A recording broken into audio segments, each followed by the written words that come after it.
नमस्कार दोस्तों। आज हम इस वीडियो में बात करेंगे सेबी के न्यू रूल के बारे में जो कि मल्टी कैप को लेकर है। सबसे पहले तो चलिए हम समझते हैं कि आखिर सेबी का न्यू रूल है क्या। According to new rule of SEBI, जितने भी मल्टी कैप फंड हैं, मल्टी कैप फंड दोस्तों वो होते हैं जो large cap, mid cap, small cap में जितना मर्जी इन्वेस्ट कर सकते हैं। लेकिन अब उस पर एक कंपल्शन लग गया है। कंपल्शन मीन सेबी का एक रिस्ट्रिक्शन लग गया है। सो रिस्ट्रिक्शन ये है, अकॉर्डिंग टू न्यू रूल अब फंड मैनेजर को मिनिमम मल्टी कैप कैटेगरी में 25% large cap, 25% small cap, 25% mid cap रखना ही रखना होगा। अब 75% उनको इक्विटी में इन्वेस्ट करना होगा और उसमें भी उनकी कैपिंग लग गई है कि मिनिमम ईच कैटेगरी में 25% फंड मैनेजर को रखना होगा। 25% लार्ज कैप, 25% मिड कैप और 25% स्मॉल कैप। सो मिनिमम 75% इसमें तीनों कैटेगरी में फंड मैनेजर को रखना ही होगा। अभी हम बात करेंगे कि आखिर ये large cap, small cap, mid cap है क्या। लार्ज कैप दोस्तों वो होते हैं जो टॉप 100 कंपनीज में इन्वेस्ट करते हैं। मिड कैप कैटेगरी वो होती है जो 100 to 250 कंपनीज में इन्वेस्ट करती है और 250 ऑनवर्ड जितनी भी कंपनियां हैं वो सब स्मॉल कैप कैटेगरी में आती हैं।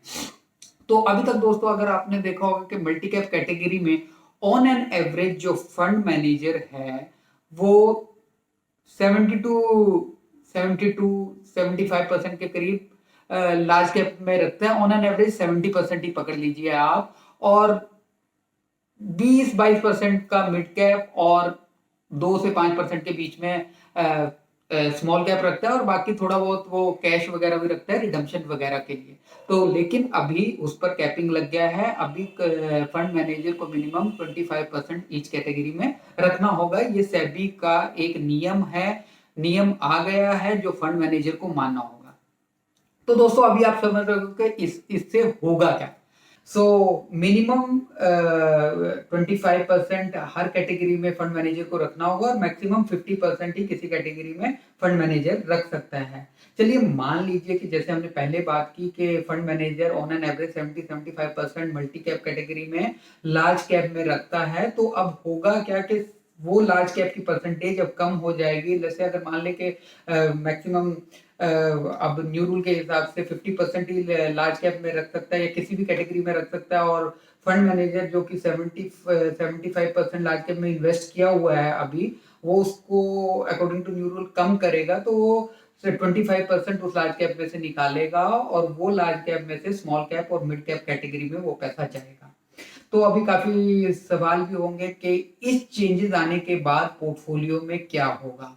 अगर दोस्तों आपके पोर्टफोलियो में मल्टी कैप फंड है तो डेफिनेटली आपके पोर्टफोलियो में percentage of category of each class थोड़ा सा चेंज हो जाएगा, क्योंकि आपका जो small cap and large cap की परसेंटेज बढ़ जाएगी। तो इसमें मेरा ये एडवाइस रहेगा कि आप अपने एडवाइजर से एडवाइस लेकर एक बार रीबैलेंस अपने पोर्टफोलियो को जरूर कर लीजिए, और अपनी जो आपकी रिस्क एपेटाइट के अकॉर्डिंग और जो आपके फ्यूचर गोल के अकॉर्डिंग जो आपकी परसेंटेज डिसाइड की गई है आपके एडवाइजर द्वारा, उसको मेंटेन कीजिए। और अगर आपको लगता है कि कोई कैटेगरी आप में आपके गोल से और आपके रिस्क प्रोफाइल से मैच नहीं कर रही है, वो ऊपर जा रही है बिकॉज ऑफ दिस रूल, तो उसको प्लीज आप अपने एडवाइजर से सलाह लेके उसको चेंज कर लीजिए, रीबैलेंसिंग कर लीजिए।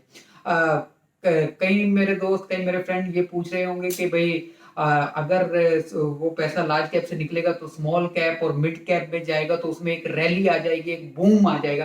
डेफिनेटली दोस्तों वो पैसा उसमें जाएगा, लेकिन इसका मतलब ये नहीं है कि आप भी उसी में इन्वेस्ट कर दे, अलग से स्मॉल कैप और मिड कैप ही ले ले, क्योंकि आपको लग रहा है कि इतना पैसा स्मॉल कैप मिड कैप में आएगा तो वो चीज कर लेंगे। बिकॉज स्मॉल कैप और मिड कैप में वोलेटिलिटी ज्यादा होती है दोस्तों। तो अगर वोलेटिलिटी का मतलब है, अगर वोलेटिलिटी ज्यादा है तो रिस्क भी ज्यादा है।